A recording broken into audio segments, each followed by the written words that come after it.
Valentine's Day 2009. Instead of exchanging flowers and cards or getting ready for a candlelit meal, I find myself speed dating in the basement of a cafe in town. 3 minutes with each of the male participants here. In a way, it's strange. Is this what the great romantic tradition has come to? Has the romance of Valentine's Day gone to be replaced with commercial dating by numbers? I decide to look at older papers to see what else they reveal about this holiday's past. It seems that the romance of Valentine's Day has long been in question. The Mirror, 1904. Valentines are no longer what they used to be. 30 years ago was the golden age of the Valentine, an age of sentimentality that we will never see again. Let's cross in fancy the bridge of time, good morning ladies, and go back to the distant days of the Valentine. How do you do? There was no such vulgar thing as getting off in those days. Maidens were most modest, and they fluttered round Granny, who told them what happened when she was a glamour girl. Valentine's Day, you know, falls on the 14th of February. Can it be tomorrow? Well, well, so it is. Yes, it's the postman, and that's the fluttering of her heart. Surely it cannot be a Valentine. That's too silly, of course. Yes, it must be. Wasn't it Mr. Melville, who pleaded for that last dance? Poor boy, he's dying of love. He cannot live without her. She'll reply, but of course only for fun, in a similar way. Poor girl, you know, she's lovesick too. And the gorgeous lace-bordered envelopes they used when they said it with a flower or ripened a growing romance with a ribbon. The bleeding heart tells its own tale. The torrent of Peter's passion for Angela knows no bounds.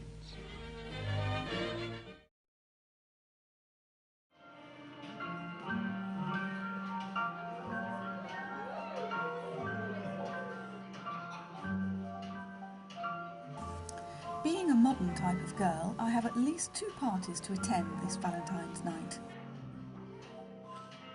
I am intrigued by my second one, which has a retro dancehall feel to it.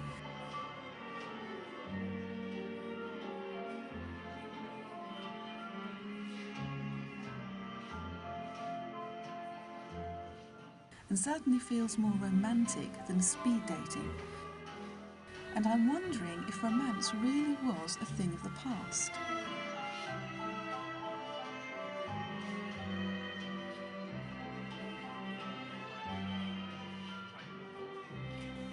Were the Victorians actually more romantic than us? The Daily Mirror certainly seemed to believe it, as it bemoaned Valentine's gradual loss of popularity.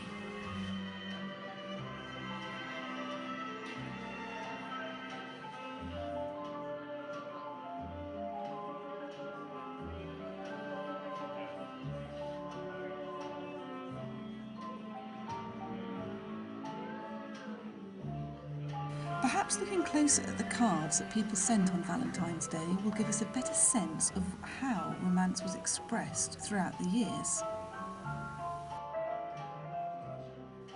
The early ones, the 1830s, 40s, they always seem to be, well, there's a lot with the man and a woman and a church in the background and Cupid flying above. That's a common theme.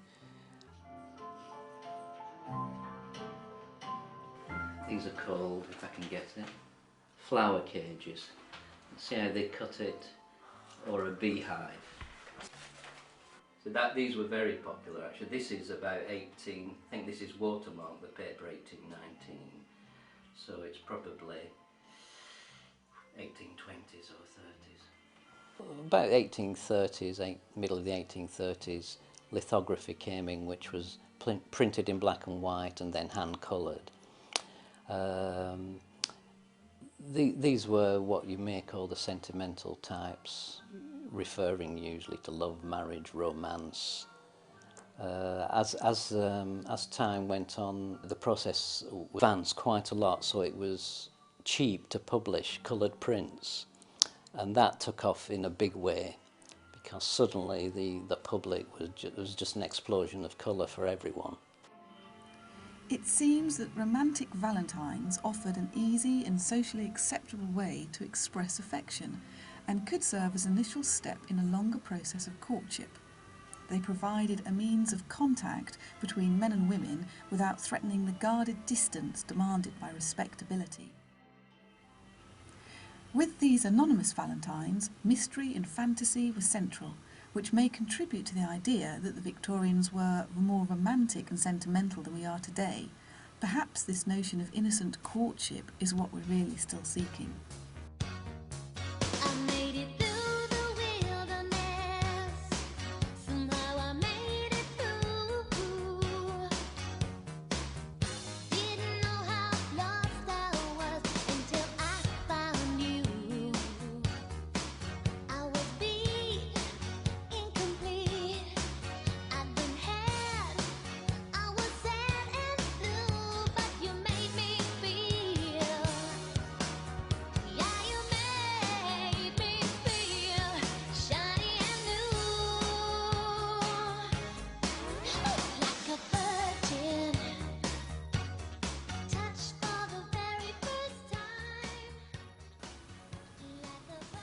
But surely the goal of courtship was, and still is, marriage.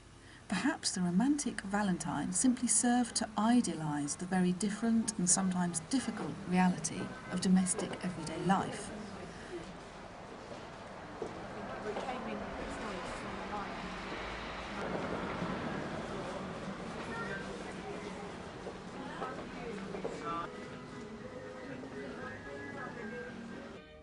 Valentines weren't always romantic.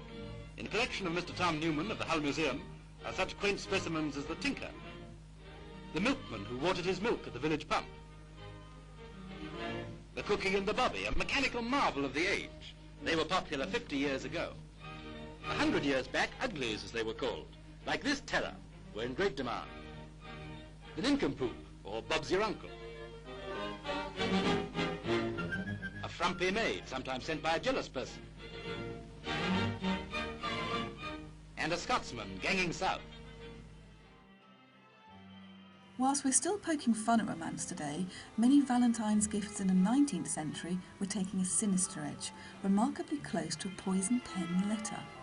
Many different people were targeted by these vinegar Valentines, though it was women and the lower classes and those who didn't conform to accepted norms or gender roles who were mocked the most.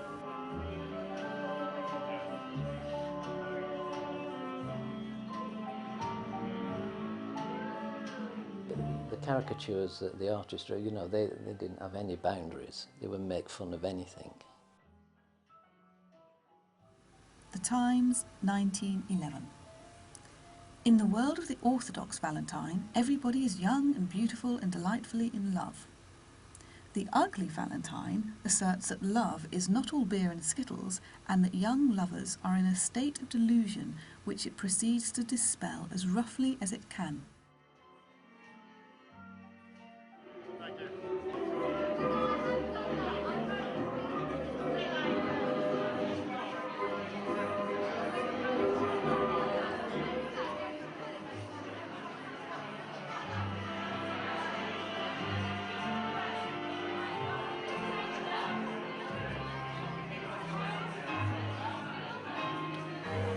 My paper suggests that Valentine's lost its appeal at the end of the 19th century.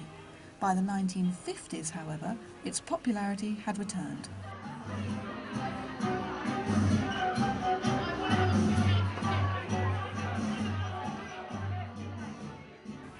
Naturally, not everything was the same. Most notably, it seemed as if the post-war reincarnation of the holiday brought our declarations of love from the private into the public domain.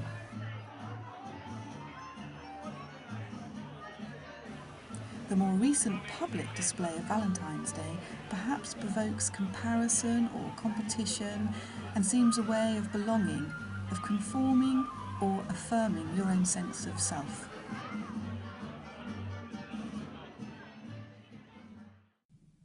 How many Valentine cards did you get this year?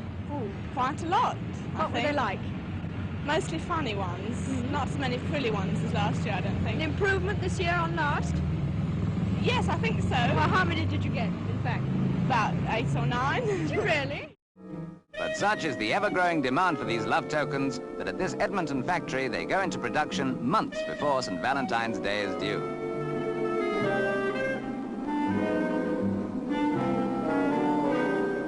It's not a simple matter to get a card printed. It has to look good, to match up with the sender's affection, so a lot of foresight goes into manufacture. With this card, a special glue goes onto the card first, then with hundreds of others, the card gets the glitter treatment.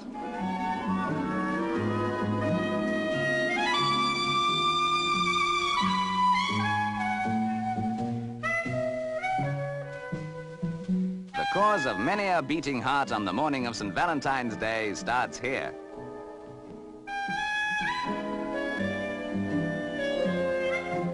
Many a shy lad today finds that the simplest and best way to tell of his love is to buy the biggest and best Valentine card.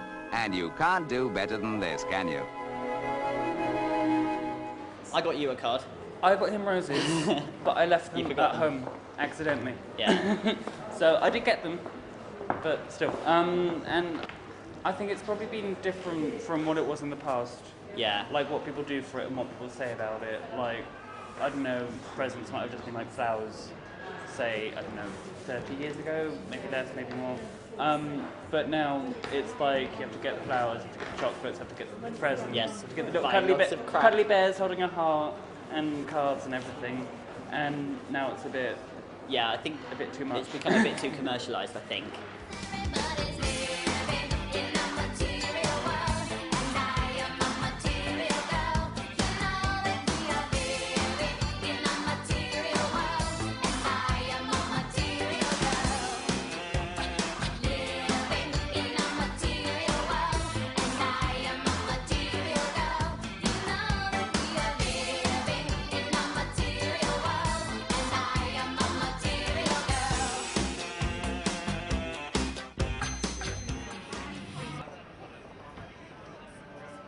Today, Valentine's can feel more like a performance, with many people acting out the idea of romance and metaphorically putting hearts on their sleeves for others to see.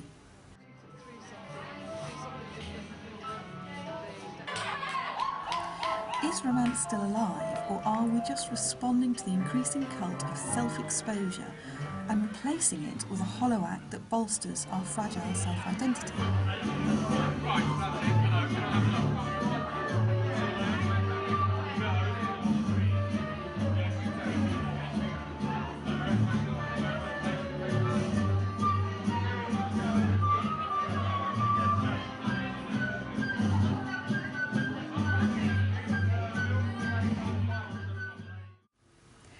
So is Valentine's Day 2009 still a vehicle for lovers to get together in all their diversity?